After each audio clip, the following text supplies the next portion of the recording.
Matamecha is back, but will he take Mabato from Shaka? After watching Shaka take Mabato for granted for several weeks, the Queen viewers have never been happier to see Matamecha pull up on some knight in shining armor vibe. The pastor, who had initially lost Mabato to Shaka when they were vying for her hand in marriage, made a dramatic return to the scene on Tuesday. Clearly here to make it harder for Shaka to charm his way out of the nonsense he's been pulling, Mati immediately reminded Mabato of the great man he is.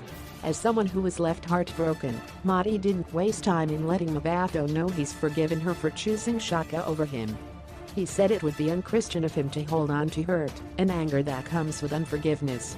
Tweeps were beside themselves with Guli over his return, although number team Shaka not so much. They are scared that Mabato will take Shaka's child and go build a home with Matamecha. It also didn't hit them until last night just how much they missed the gullible Mati.